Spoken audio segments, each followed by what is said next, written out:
ৰেলযাত্ৰাৰ নামত এতিয়া ভৰিব লাগিব জনতাই অধিক ধন। 25 ডিচেম্বৰত ৰেল মন্ত্ৰালয়ে আনুষ্ঠানিক অধিসূচনা জাৰি কৰি কয় যে 215 কিলোমিটাৰৰ ওপৰৰ যাত্ৰাৰ বাবে সাধাৰণ শ্ৰেণীৰ ক্ষেত্ৰত প্ৰতি কিলোমিটাৰত 1 পইচা আৰু নন এয়াৰ কণ্ডিচনাৰ আৰু এয়াৰ কণ্ডিচনাৰ ক্লাছৰ বাবে প্ৰতি কিলোমিটাৰত 2 পইচাকৈ টিকটৰ মূল্য বৃদ্ধি কৰা হৈছে। ইয়াৰ পূৰ্বে 21 ডিচেম্বৰত মন্ত্ৰালয়ে ঘোষণা কৰিছিল যে 26 ডিচেম্বৰৰ পৰা এই নতুন ভাড়া কাৰ্যকৰী হ'ব। এবছৰৰ ভিতৰত এয়া দ্বিতীয়বাৰৰ বাবে যাত্ৰীসকলে ৰেল ভাড়া বৃদ্ধি পাইছে।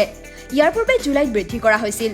মন্ত্ৰালয়ে ভাড়া বৃদ্ধিৰ সিদ্ধান্তক ন্যায্যতা প্ৰদান কৰি কয় যে ভাড়া সলনি কৰাৰ উদ্দেশ্য হৈছে যাত্ৰীৰ বাবে টিকটৰ বহন ক্ষমতা আৰু কাৰ্যকৰী বহন ক্ষমতাৰ মাজত ভাৰসাম্য ৰক্ষা কৰা।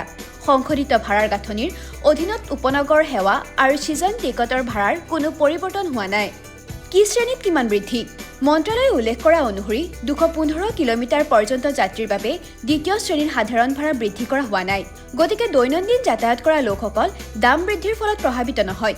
বাকী বৃদ্ধি হোৱা ভাড়াসমূহ এনেধৰণৰ হ'ব পাৰে: 216 কিলোমিটাৰৰ পৰা 750 কিলোমিটাৰৰ ভিতৰত দূৰত্বৰ বাবে 5 টকা বৃদ্ধি, 751 কিলোমিটাৰৰ পৰা 1250 কিলোমিটাৰ দূৰত্বৰ বাবে 10 টকা বৃদ্ধি, 1251 কিলোমিটাৰৰ পৰা 1750 কিলোমিটাৰলৈ 15 টকা বৃদ্ধি, 1751 কিলোমিটাৰৰ পৰা 2250 কিলোমিটাৰলৈ 20 টকা বৃদ্ধি। উল্লেখ্য যে Vande Bharat express, Rajdhani express, Shatabdi express, Duronto express, Tejas express, Gatimaan, Humsafar express, Amrit Bharat express, Garib Rath express, Janshatabdi, যুৱ এক্সপ্ৰেছ আৰু নমো ভাৰত ৰেপিড ৰেলৰ ভাড়া বৃদ্ধি পাইছে।